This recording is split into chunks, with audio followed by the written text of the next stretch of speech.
اور حضور علیہ الصلوۃ والسلام نے عالم کی بڑی شان بیان کی۔ اللہ تعالیٰ نے قرآن پاک میں بیان فرمایا اور حضور نے حدیث میں بیان فرمایا۔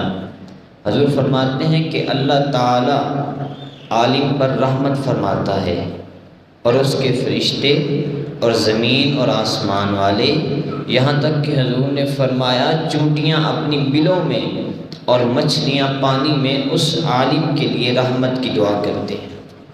یعنی ایک عالم وہ اپنے گھر میں بیٹھا ہوا ہے، وہ سو رہا ہے، وہ کھا رہا ہے، وہ پی رہا ہے، عبادت کر رہا ہے، اور اس کے لیے آسمان والے بھی اور زمین والے بھی، فرشتے بھی، انسان بھی، اس کے لیے چونٹیاں بھی اور مچھلیاں بھی اس کے لیے دعائے رحمت کر رہے ہیں۔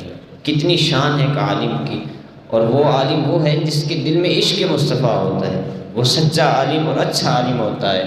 اور حضور علیہ الصلوۃ والسلام نے ارشاد فرمایا کہ اگر کسی نے کسی عالم کی زیارت کی تو حضور فرما رہے ہیں اس نے میری زیارت کی۔ اتنا مقام ایک عالم کا۔ حضور فرما رہے ہیں کہ کسی نے کسی عالم سے مصافحہ کیا، ہاتھ ملایا، حضور فرما رہے ہیں اس نے مجھ سے ہاتھ ملایا۔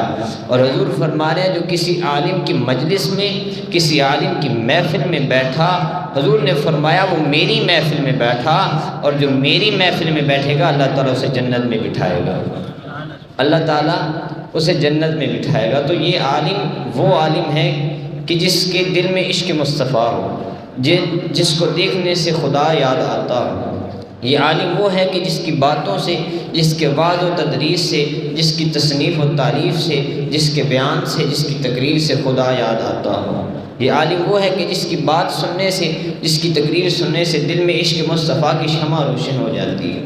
یہ عالم وہ ہے کہ جس کی تقریر، جس کی باتیں سن کر بندے کو حضور علیہ الصلوۃ والسلام کے ناموس پر مر مٹنے کا جذبہ پیدا ہو جائے۔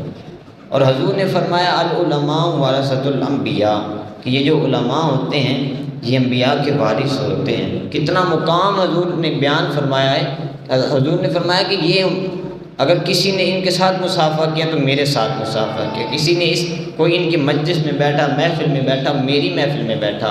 اور پھر حضور نے دیکھیے نا کتنا بلند مقام فرمایا کہ یہ انبیاء کے وارث ہوتے ہیں۔